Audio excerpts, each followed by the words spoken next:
What is the problem with hijab? This is your friendly neighborhood ex-Muslim. So, Mohammed Hijab has been on the warpath recently. I wasn't going to bother making a video on this drama, but he kept escalating. He posted pictures of my wife and me on Twitter with some vulgar comments below, and he did the same to Abdullah Gondal and his wife. So, where did this all start? Things haven't been going well for Hijab. It feels like he's beating himself up for creating a crisis that doesn't seem to be going away. He's upset, frustrated, and unstable. He really needs to take a chill pill and calm down. So what happened? How did we get here? Dr. Yasir Qadhi had hinted many times in several different talks and interviews that he was exposed to ideas from academia that caused him doubt that he wasn't able to resolve. These issues have not gone away with time, and they exist in the primary texts and also by Muslim scholars as well. In 2016, there was a private email list known as Knowledge Retreat for scholarly individuals who had studied Islam at a university level to discuss issues and problems in Islamic theology with more nuance than the general public would be familiar with. In August of that year, in this listserv, Qadhi had gone into more detail as to the nature of the issues that were bothering him. Fareed of Fareed Response took this private email and sent it to Dawah Man's teacher, who gave it to Dawah Man, who published a YouTube video saying Yasir Qadhi is misguided and corrupt for saying all these things, typical Dawah Man style. The list maintainer, Ismail Adam, didn't know who leaked the email and kicked out 90 individuals from the list, trying to figure out who did it until Fareed admitted it. His entire email thread with Fareed was posted on his Facebook, link is included below. In the chain of destroying the Quran, the first ones to blame are the Muslim scholars who documented the issues with the Quran, scholars like Abu Dawood who wrote Kitab al-Masahif. Then there are the so-called Orientalists, the scholars who work tirelessly to find out the real story of Islam, the murder mystery, as one of my friends said, the academics, not with the bias of proving a certain theology, but for the sake of the truth, to piece together and find out what really happened. Then we have Yasir Qadhi, who found himself in this dilemma, spent his whole life diving into Islam, memorizing the Quran and learning it, only to find out that there are huge holes in the story. Now what does he do? Then we have Fareed, who, being the self-righteous defender of the Ummah, decided that Yasir Qadhi was dangerous and needed to be exposed for thinking the Quran wasn't preserved. Then we have Dawah Man, another self-righteous idiot, who amplified Fareed and publicly condemned Yasir Qadhi. Instead of privately dealing with these issues, these Muslims caused it to spread more and more. Yasir Qadhi couldn't do a thing. This was all out of his control. Now fast forward 4 years, these leaked emails are still causing controversy and doubt, to the point where Mohammed Hijab, who had some rapport with Dr. Qadhi, decided to bring these up in a safe dialogue on his platform. Lo and behold, this was his biggest mistake and ended up being his and Qadhi's undoing.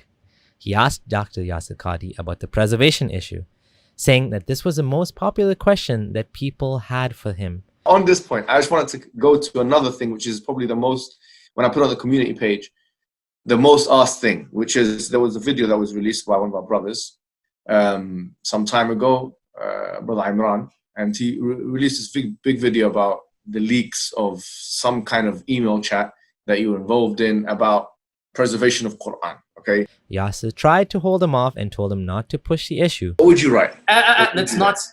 You're pushing me, and I'm saying it's not hikmah to listen. But Hijab kept ramming through it with questions, insisting they had to discuss it. After the interview, the backlash was severe. Hijab even threw Yasir Qadhi under the bus, saying, "We will refute him if he goes against the Quran." And he took down the last 30 minutes of their conversation. He didn't even bother doing a clean edit. He just cut out the whole ending of it. It just ends in the middle of a conversation. He didn't even put the intro back, anything like that. He just hastily removed it. All of it. But it wasn't enough. It was too little, too late. Muslims were having doubts. Many were leaving Islam. And then Yasir Qadhi went on the offensive. He wrote an angry post on Facebook saying the Quran was actually preserved, He filed a copyright claim that failed against David Wood's response video and maybe others. Then he ultimately took down the entire video from his channel now. Unfortunately for him, after already receiving over 100,000 views or more, this has gone viral like nothing else. I myself have received a comment on my blog yesterday from a Muslim who said, "Currently, I'm grappling with what Yasir Qadhi said about Quran preservation." There was even a portrait someone drew in London in chalk representing what Dr. Qadhi said. If anything ever went viral, it's this. All Farid, Hijab and Qadhi do is speed up the decline of the Quran. It was already there in academia. It just wasn't known to the masses. And they did it all on their own. Without any help from any ex-Muslims, the Muslims themselves made the problems with the Quran super obvious for everyone to see. And the bumbling damage control just made it worse. Now we get to the dark parts.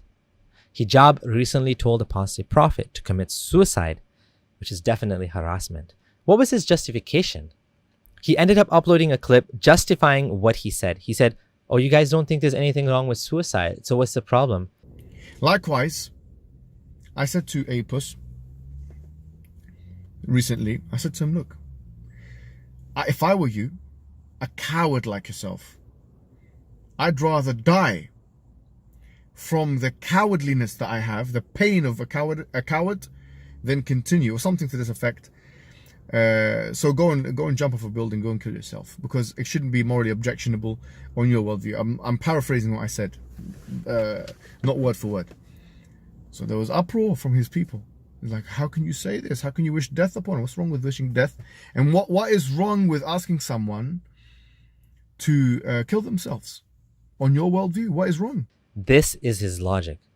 I personally don't think there's anything wrong with suicide in some cases, but it's not black and white. I don't think people should commit suicide. I think we should help them to see the value in life. I think they should be given help if they're sad and angry and depressed. If they, however, ultimately do not want to live, it's their choice, as long as they have control of their mind and understanding what they're saying. I'm not against euthanasia with conditions. In no way whatsoever do I think it's okay to tell people to kill themselves. Just like I wouldn't go around telling Muslims to marry a 6-year-old. That would be stupid. Then in a recent video that Hijab uploaded, he was screaming and ranting things like, "You are an imbecile and weakling if you have doubts. Orientalist slave. Orientalists are all my students. No Christian shall dare challenge Islam. I am angry and shaking. Be scared of me. Doubts are embarrassing. You have doubts because you Muslims watch too much Netflix and don't read Islamic books. Too many emails about mass people leaving Islam. Imbecilic slaves. Be a man. Don't you dare come up to me and go use a toilet." Some Muslims can have doubts about it. I don't get it. But then you have Muslims say, "I have got doubts, I don't know," and this can't be quiet. Have some guts, be a man. Stop being the slave of the Orientalists. Come on, it's an inferiority complex. Why, man? Brother, I have doubts. What doubts, man? What embarrassment is that? Why you have doubts? Why? So tell me now. I don't understand. Why you have doubts?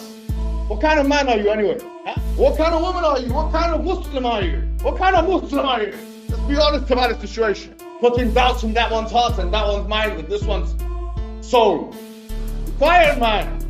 David Wood, you've not read a damn thing. All you're reading is all you get your information from is me. I'm your teacher, boy. And all of you people, I'm your teachers, you're Orientalists. Wallahi, we are your teachers. And you know it. Don't pretend to be our teacher. You have nothing on us. You know nothing. Don't ever come and step up to us, wallahi. All of you. And thanks for listening to me. I'm shaking. You need to use the toilet now. I know you do. Now listen carefully. Listen carefully, and I want you to all listen. I know the enemies of Islam are listening to me. Let me tell you, my guy, if you saw what I look like now, believe me, a lot of the enemies of Islam would be very scared. Just like Ayyukus was very scared. Many of them would be very scared, because when we come with the truth and the haqq, when we come with the truth and the haqq and all of the details like this, khalas, what are you going to do? What are you going to do? And a lot of you are losing faith, and you shouldn't. Uqsumu billahi al-azim, I know the Christians are on this chat.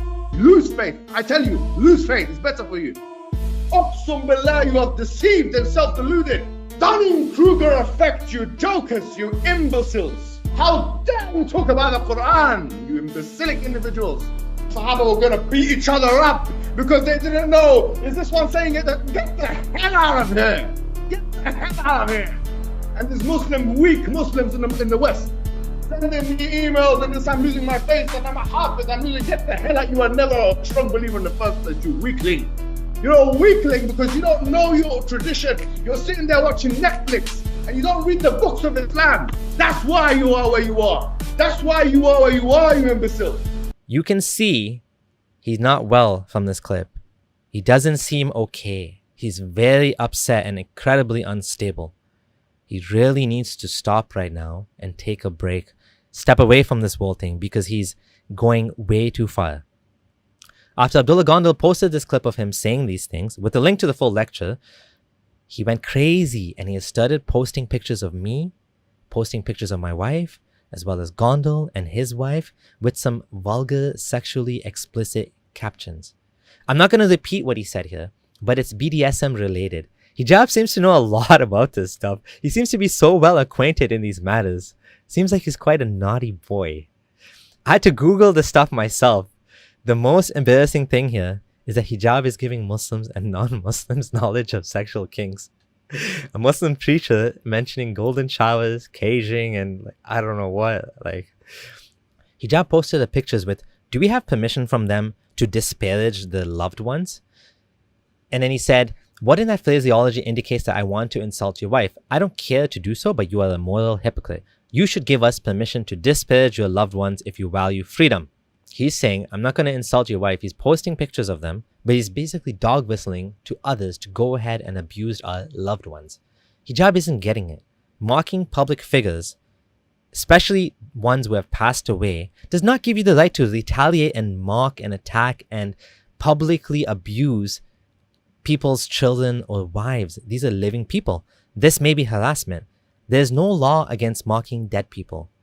There is. We call that blasphemy law. It doesn't exist in the UK, hijab, but what you are doing may actually be against the law. This might be cyberbullying. I'm no expert, but you are definitely crossing some lines now. I don't consider myself a public figure, but in some ways I am, and I get my share of taunts, insult, memes made against me, abuse, and mockery.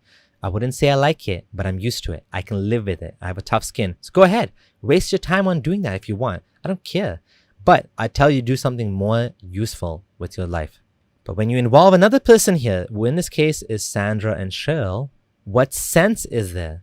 You're attacking living people by posting their pictures with sleazy comments. These two women did not consent to you using their pictures for your petty attacks. They did not agree to be used by you to promote your disgusting worldview. They have nothing to do with this. Hijab, you are a disgusting person for doing this. But this is the twisted sense of morality you have. If you go against the Prophet, you become fair game. But even worse, others who did nothing are used in this manner. People who are simply related to me and have no part in my activism are legitimate targets. Leave these women out of it. All you are showing is what a dangerous person you and your ideology are. This is really bad PR for you and your religion, hijab. You should apologize to these women for using them like this. Pick on someone your own size, you big dolt. For those of you who want to support me, consider joining my Patreon. And we will see you on the next two Abdullah's live stream. This is your friendly neighborhood ex-Muslim Abdullah Samir signing out.